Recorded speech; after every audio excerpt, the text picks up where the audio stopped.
Okay, I have so many questions about foam insulation board, and I wanted to address a couple of them right here. Most specifically, most people are asking, how do you weatherproof it? And will it dissolve in rain? And rain isn't an issue.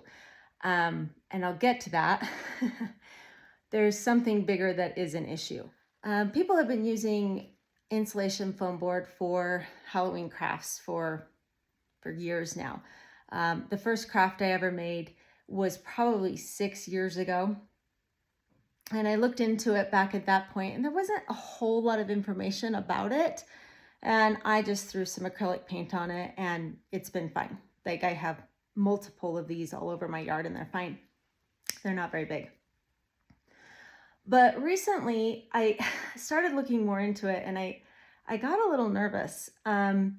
So water isn't the issue, like I said, but I think fire is.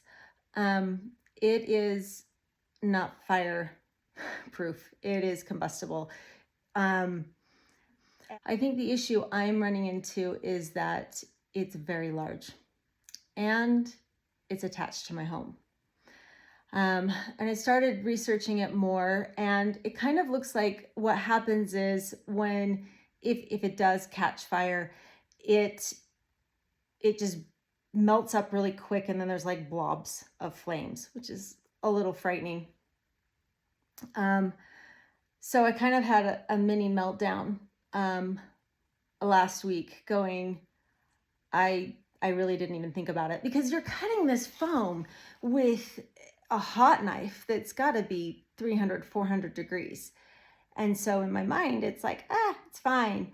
And years ago, like I said, I researched it, and what I could find was most people were like, oh, it's been used for props forever. It's not a big deal. It kind of just melts. But I just don't think that's the case. I do think it has the potential of being a problem. So as I was having this little meltdown and frustration, I composed myself and realized, you know what? 90% of the time when I do some sort of craft or some sort of creation, if there's a problem, it's fixable. I know this. And there is a lady who is a prop genius. She is phenomenal. In fact, if you're following me, but you're not following her, you probably should stop right now and go follow her, because I'm at a 3 and she's at a 10. Her abilities are outstanding, but she's very, very well versed in props and in insulation foam board and foam and styrofoam and making these things. So I decided I'm just going to reach out to her. I don't know if she'll respond to me.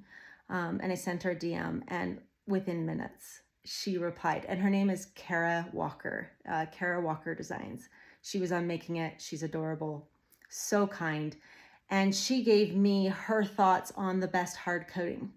So the good news is it totally can be fixed. I'm going to hard coat the entire thing with a product that she recommended. She listed like, I think 4 different ones, and going back and forth, we kind of landed on one that would keep the details that I've carved into the foam so that I don't lose those, because that's really important to me. The bad news is I will have to repaint it.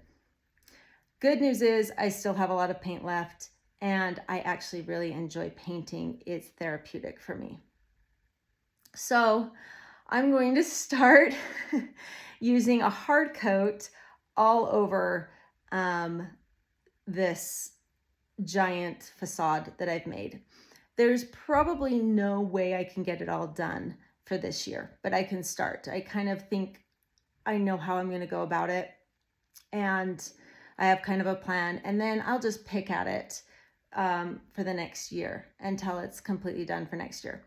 The other good news is, honestly, the facade turned out better than I could have imagined. It turned out so fantastic, and this is going to make it so it won't dent and ding, and it will last like a really, really long time. So all in all, this isn't a bad thing. At first it feels like it, and then you're like, no, this is fixable. We can do this. So now I'm going to address the question everyone's been asking about waterproofing. And honestly, I'm looking at the website right now, Home Depot's website, and about it, and it says right on it, it's virtually impervious to moisture. This stuff floats. Like I've had no issues. Rain won't dissolve it. Now the spray foam, if you've used the spray foam before, that will eventually dissolve. It'll turn to dust. You have to hard coat that. But this stuff, it's totally moisture resistant as far as I can tell. You can also see though, it does ding and dent pretty easily, which, I mean, it's a Halloween prop. It's a Halloween decoration. They're supposed to look aged and dinged and dented. So I, so far, have never done anything but put on a really good primer and then exterior quality paint. I always look for one that has UV protection in it. That way your colors aren't going to fade. Now I do have a lot of projects that just have regular acrylic paint on it. And by regular, I am a paint snob and I'm very particular about paint. So I buy high quality acrylic paints.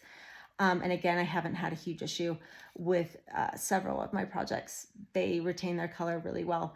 I think using high quality paint is going, not only is it going to make your project look better in the beginning, but it's also going to give it longevity in the long run. Also longevity, I haven't had any issues. I just haven't. Nothing's crumbled, nothing's deteriorated on me. I haven't had a problem. My house faces south, so the sun is hitting it. We've had wind, we've had snow. I'm in Utah. We occasionally get snow in October. We've had all the elements, and I just haven't had a problem. Anyway, so welcome to Creativity Mistakes 101. It's not unusual to have to rethink and redo a project. But you end up loving the project and doing it so much that it doesn't matter. And it's all part of the process. And thank heavens for those creative souls out there that are willing to share and that have made mistakes before and are willing to say, don't make the mistake I did.